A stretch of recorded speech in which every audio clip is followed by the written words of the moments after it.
Salam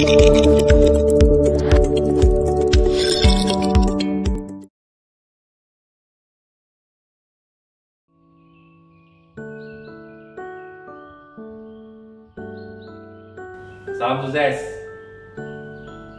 sahabat bisnis profesional. Kembali bertemu dengan saya, Dr. Eko Utomo, di dalam Business Empowerment Talk. Pada hari ini, saya akan berdiskusi bersama dengan Anda sebuah topik yang sedang hit, yang saat ini sangat penting sekali. Topik tentang leadership, kepemimpinan di dalam kondisi pandemi yang melanda tidak hanya Indonesia, tetapi secara global, COVID-19. Apa yang harus pemimpin lakukan di dalam memimpin organisasinya agar organisasi survive, sustain, dan bisa eksis di masa depan? Saya akan ajak Anda untuk berdiskusi dan mengeksplorasi kualitas-kualitas yang harus dimiliki oleh pemimpin di dalam konteks pandemi agar organisasi Anda tetap relevan, eksis, dan survive. Agar organisasi kita tetap survive, eksis di dalam konteks pandemi, ada 3 hal penting yang harus kita lakukan, yang harus kita miliki sebagai pemimpin. Yang pertama, kita harus memiliki kualitas kemampuan yang dinamakan leadership agility. Yang kedua, kita harus memiliki kemampuan di dalam melakukan effective decision making.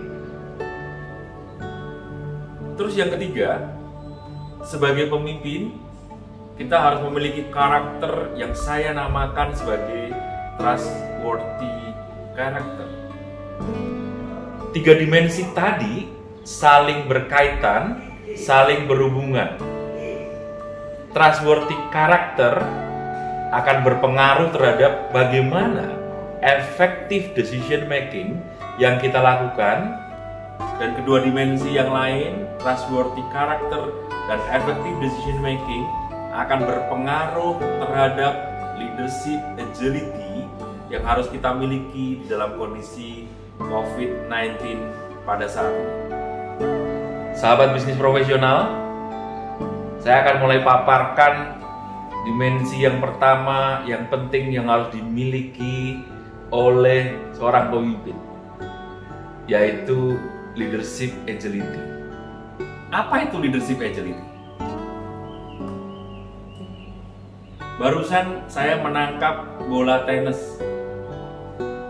Agility itu adalah kemampuan seorang Roger Federer secara tiba-tiba dia harus berbalik arah, tiba-tiba dia harus mukul dari belakang, tiba-tiba dia harus melakukan sprint dengan cepat, tiba-tiba harus mundur untuk mengambil bola, memukul dan mengembalikan bola kepada lawan. Kemampuan untuk berbelok arah secara tiba-tiba agar bola tidak mati. Itu agility di dalam konteks olahraga. Nah, saya menggunakan konsep agility di dalam olahraga, di dalam konteks kepemimpinan. Jadi leadership agility adalah kemampuan seorang pemimpin untuk secara cepat melakukan sensing, melihat kondisi yang terjadi dan kemudian melakukan perubahan-perubahan yang penting yang harus dia lakukan di dalam organisasi. Ada 3 komponen utama di dalam leadership agility yang harus dimiliki Anda pemimpin agar organisasi Anda survive. Yang pertama, agar kita agile, kita harus memiliki growth mindset. Apa itu growth mindset?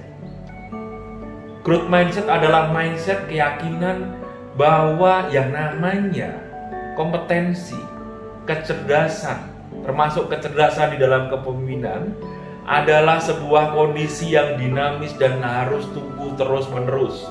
Itu yang dinamakan growth mindset. Yang kedua, seorang pemimpin yang agile adalah seorang pemimpin yang embrace change. Tidak hanya sekedar menerima perubahan yang terjadi, tetapi dengan sukacita, dengan senang hati menerima perubahan yang terjadi, bahkan kalau perlu melakukan perubahan. Yang ketiga, seorang pemimpin yang agile adalah pemimpin yang fast execution. Harus secara cepat mengeksekusi keputusan-keputusan yang sudah ditetapkan dan diambil. Jadi saya ulangi, leadership agility bagi seorang pemimpin, dia harus memiliki growth mindset, dia harus embrace change, yang ketiga dia harus fast execution.